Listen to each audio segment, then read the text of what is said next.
pengakuan Edi Azam untungkan Presiden Jokowi. Bisa memahami nggak? Ini ada sebuah tempat elit, punya sendiri, yang harganya mahal, punya gedung sendiri, lalu dijual, pindah ke tempat jin buang anak. Ya, pasarnya siapa? Kalau pasarnya kuntilanak, genderuwo, ngapain kau bangun di sana? Nggak ada. Nih, sampai tinggal di mana Om Azam? Tinggal di mana? Di mana Jakartanya? Mana mau dia tinggal Gunung Sari pindah ke Kalimantan Penajam sana untuk beli rumah di sana? Gua mau jadi warga ibu kota baru. Mana mau? Kami masyarakat Kalimantan, khususnya Kalimantan Timur, mengecam keras pernyataan Edi Mulyadi CS yang dengan terang-terangan telah menghina, melecehkan, dan mengucapkan kata-kata ujaran kebencian terhadap hak-hak dan masyarakat adat Kalimantan. Menurut kami ini sebuah kebiasaan, dan sosok Edi Mulyadi ini memang kita tahu ini kontroversi, ya, sudah berulang-ulang kali melakukan hal seperti ini, sudah berbuat salah minta maaf lalu selesai. Kali ini dia berurusan dengan masyarakat Kalimantan.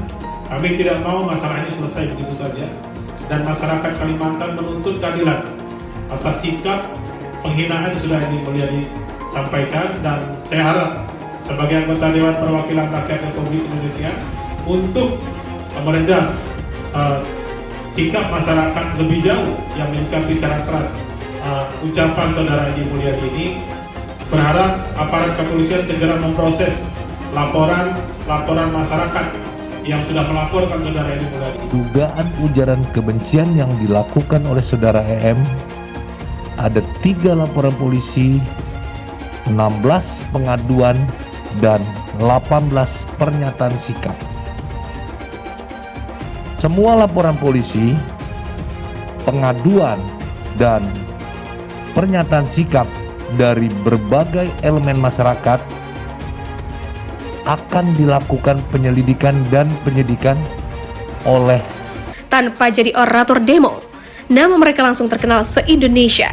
Padahal rekan-rekannya satu kubu harus jungkir balik menyusun strategi dan mencari-cari celah agar ngetop dan ngetren seperti Edi dan Azam ini. Bahkan nama mereka berdua dijadikan tagar oleh para netizen. Ya, tagar seruan agar aparat menangkap Edi dan Azam. Semua bermula dari video yang sekarang sangat viral, di mana Edi menyebut lokasi ibu kota negara baru sebagai tempat jin buang anak. Edi juga menyebut pasar atau properti di Kalimantan buat kuntilanak dan genderuwo.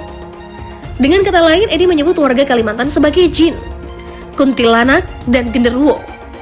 Sementara Azam kan yang duduk di samping Edi menyebut hanya monyet yang mau beli rumah dan tinggal di daerah tersebut.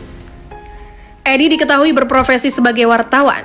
Edi juga dikenal sebagai ustadz dan menjabat sebagai sekjen GNPF Ulama sejak Juli 2019. Dia juga pernah maju jadi caleg PKS, tapi gagal. Sedangkan Azam adalah seorang pengacara yang termasuk dalam tim kuasa hukum Rizik Syihab. Terdapat juga jejak digital yang menandakan kedekatan antara Azam Khan dengan ormas terlarang HTI. Tentu saja, Azam juga disebut sebagai anggota PA 212.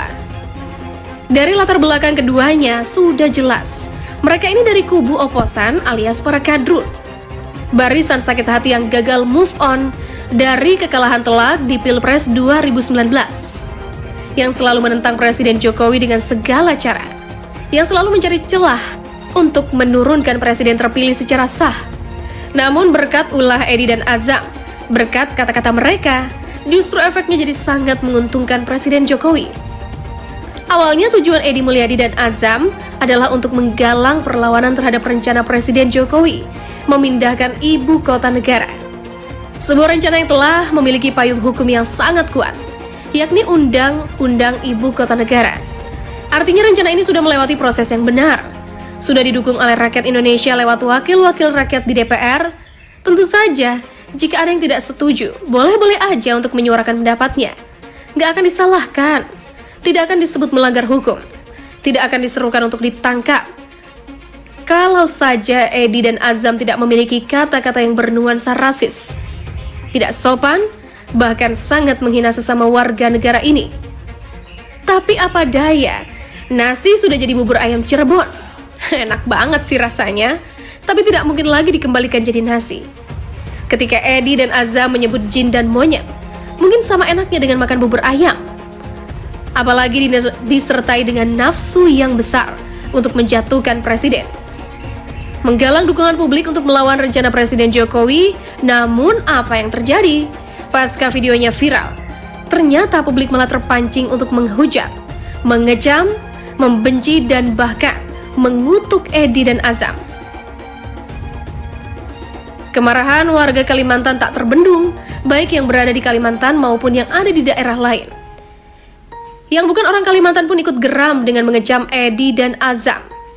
Saya kasih tahu ya, yang namanya orang Kalimantan, baik yang asli Dayak maupun Melayu, tidak punya budaya menghina orang lain.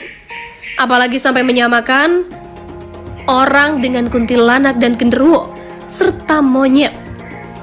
Sampai makhluk dari dunia lain pun dihormati, karena sama-sama diciptakan oleh Yang Maha Kuasa untuk menempati bumi ini. Rasa hormat dikedepankan walaupun kepada mereka yang belum dikenal. Wajar kalau di sana Presiden Jokowi sangat dihormati, karena Presiden Jokowi dan keluarganya merupakan pribadi yang santun dan membumi. Tidak pernah menghina orang lain, selalu menunjukkan rasa hormat pada siapapun. Nah ini, duo Edi dan Azam tiba-tiba saja nyerocos dengan kata-kata kasar menghina orang-orang Kalimantan. Gimana nggak melegak rasa amarah publik? Berbagai elemen masyarakat di Kalimantan pun bergerak. Ada yang membuat video mengungkapkan sakit hatinya, mereka dihina dan direndahkan martabatnya oleh Edi dan Azam.